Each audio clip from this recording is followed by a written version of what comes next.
Good evening. My name is K.T. Ramarao. I am a politician. I know most of you loathe politicians, most of you hate politicians. So I'll try and keep this simple, try and keep this as brief as possible. I come from Telangana. I worked as a minister for about 10 years, from 2014 until 2023. Prior to joining politics, I've had a bit of exposure working in the Western world. I have 2 master's degrees, one in biotechnology from Pune University and one more in business administration from City University of New York. Then I worked in the corporate world for about 6.5, 7 years, came back to India, worked here for 2 more years, and then eventually joined the statehood agitation for Telangana in 2006. For about 8 years, I was part of this public movement for statehood for Telangana. In 2014, after the state of Telangana was formed, we were given a chance to serve the people, and I became a minister for the first time in 2014. For about 10 years, I've handled multiple portfolios, including technology, commerce, industry, urban development, municipal administration, handlooms, etc., etc. So why am I here? I'm here to share some of my thoughts, some of my learnings, and also to hear from you on what you want from politics and politicians and probably governments as well. I wanted to start off by saying 2 things. One, when I look around, when I see you, I see a lot of restless people, trigger happy, quick to go on to the digital world, wanting to put out a statement, wanting to put out a post a story, set a reel, restless, young, ambitious, bold. That's Gen Z, if we have to quickly sum up. You're truly the DIY generation, not the do-it-yourself, but disruptive, imaginative, absolutely youthful generation is what Gen Z is all about.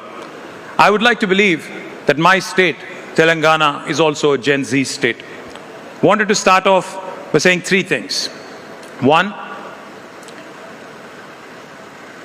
when we start looking at events like this, thank you NDTV for this wonderful gathering, because this is a unique opportunity for lawmakers, for politicians to interact, to mingle, to understand what Gen Z really wants.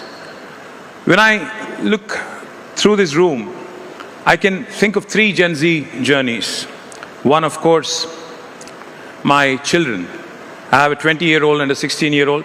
So obviously, both Gen Z, and both of them, of course, grill me more than probably what Padmaja would, more than what any journalist could, on several issues of social relevance.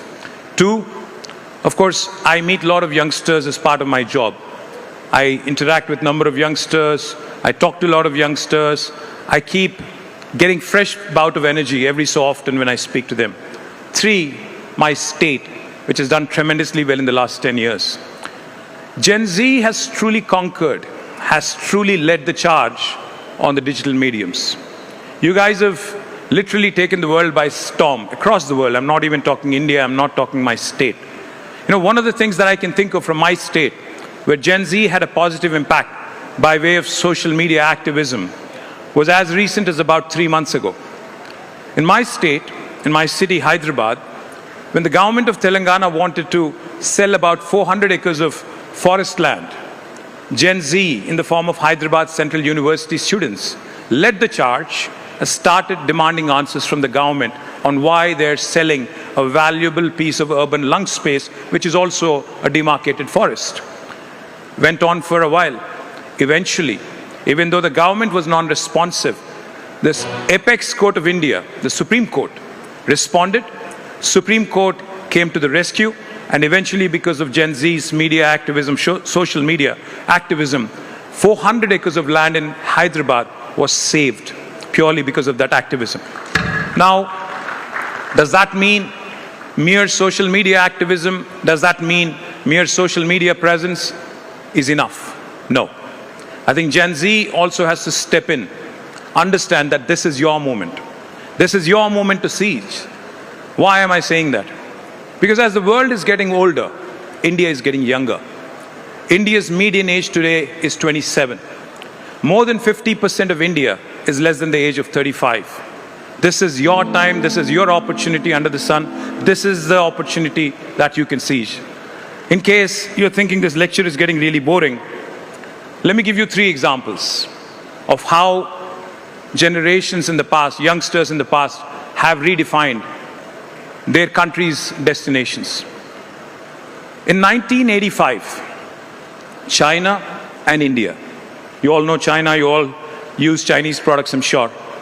China and India both had a similar sized economy in 1985. But today, if you look back, exactly 40 years later, India's economy is around $4 trillion, whereas China is almost $20 trillion.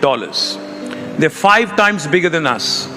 In mid-1980s, we were similar in terms of GDP size, in terms of per capita. In fact, China was lower. They were $300, we were $500. And today, China is about $13,000 of per capita. India is only $2,700. What happened? Where did we miss the bus? How did they race past us? I think one simple thing. They were focused on the best. They wanted to beat the best. They were focused on the US. They were wanting to be better than Europe. Whereas India, we were happy comparing ourselves to Pakistan. We were very busy comparing ourselves to Bangladesh. And we were thankful that, we were growing. That's all. We didn't care that others were growing faster, others were doing better. The second example I'd like to give you is that of Japan. I'm sure all of you have Japanese products at your home, possibly one of the cars, one of the electronic goods you use, etc., etc. Now, Japan, for those of you who are probably familiar, you're Gen Z, so you're born post-97. 50 years prior to that, in 1945, Japan actually is the only country on planet Earth which had experienced a nuclear attack. 2 Japanese cities were bombed, Hiroshima and Nagasaki. Lakhs of people died in World War II in Japan. But what did Japan do? Did it lose its hope? Did it give up? Did it throw in the towel? Japan has so many odds stacked up against it. In terms of size, Japan is only 1/9 of India. In terms of inhabitable space in the country, inhabitable as in human inhabitable, only 30% of Japan is inhabitable by humans. 70% of the terrain is inhospitable. And also, only 11% of Japan is actually good. Japanese land is good for cultivation. Almost 89% is not good.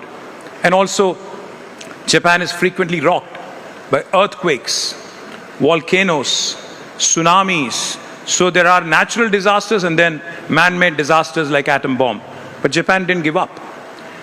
After 1945, it only took Japan 23 years to rebuild from a disaster, from devastation, to absolute economic miracle.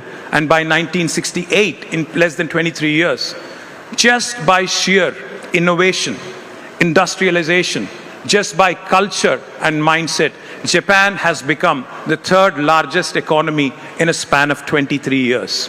And in about another 20 years, Japan has become 2nd largest economy. And even as we speak today, it is the 4th or 5th largest economy in the world. And the third example that I would like to give is that of my state, Telangana. I know all of you are trigger happy, all of you have butterfingers when it comes to cell phones. May I request all of you to pull out your phones for a second? Please. Please open Google.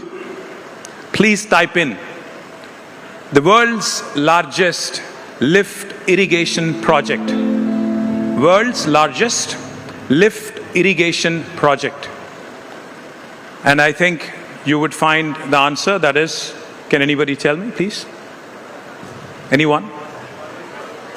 Kaleshwaram project in our own country, in my state, Telangana. It's not India's largest, it's the world's largest project. May I also request you, bade bhai 2 minute ruk ja yaar, 2 minute. May I also request you, world's largest Amazon campus. You know, you all use Amazon. World's largest Amazon campus. Where is it? Which city? Can you please say it loud? We are in Bombay. Hyderabad. Thank you very much. And the third question I'd ask you, world's largest innovation campus. World's largest innovation campus. Anybody? T-Hub, Hyderabad. So I just named 3 things which are world's largest. World's largest lift irrigation project is in Telangana, India. World's largest Amazon campus is also in Hyderabad, Telangana, India. And world's largest innovation campus is also T-Hub, Hyderabad, Telangana, India. If Telangana can do all this in the last 10 years, why can't the rest of India do it? If China can beat India and become 5 times larger in about 40 years, why can't we do the same? And if Japan can recover from a devastation of a nuclear bomb and become the 3rd largest and 2nd largest economy in the world, why can't we do it? That's the question I'm asking you. How long are we going to be content being the CEOs of the world? We take great deal of pride in Sundar Pichai, in Satya Nadella, Arvind, Shantanu Narayan, and many others who have done very well across the US. But name one Indian product which has truly been benchmarked by the rest of the world as the best in the business. Not one coming from India. If the co-founder of Perplexity, Arvind, can be an Indian guy in the US, why can't one of you in Gen Z from India, 37.7 crore Gen Z Indians, why can't you come out with something truly path-breaking? I'll leave you with 3 parting thoughts. I know Padmaja is looking at me because we have also some chat out there. 3 parting thoughts. What India needs today from Gen Z and what India needs from governments across the country is 3 things. And also from the industry is 3 things. India does not have the luxury of leapfrogging. हम बार-बार सुनते रहते हैं प्रधानमंत्री जी से कि 2047 तक India को फर्स्ट वर्ल्ड कंट्री बनाना है. India does not have the luxury. अगर बना है 22 साल में, we don't have the luxury of leapfrogging. We have to pole vault. We cannot leapfrog. The second thing I'll tell you, India does not have the luxury of inviting venture capital. We need our industry to open its purse strings. We need our industry to be adventurous. What India needs is not venture capital, but adventure capital. Also from Gen Z, what we need, what India needs to truly become first world country is not for you to come out with the next Amazon, not for you to come out, become the next Uber. I think best practices are dime a dozen. What we need from young Indians, what we need from Gen Z is next practices. We need you to redefine the world order. We need you, along with the governments and the industry, to work on next generation practices, next breakthroughs for the rest of the world. Because like I said, while the world is getting older, India is getting younger. And today, the opportunity that Gen Z has in India, there's never been a better time. Because governments are attentive, industry is attentive, capital is not a concern. You're only limited by your imagination, you're only limited by your ambition. And I'm sure with more and more such events, many of you will become innovators, many of you will become disruptors, many of you will truly come out with world-class products. I was just listening to Pawan, who's also from Telangana, by the way. Thank you for that that's enlightening inputs. Once again, thank you NDTV, Yuva, for giving us this opportunity. Truly delighted to be here. Cheers. Thank you.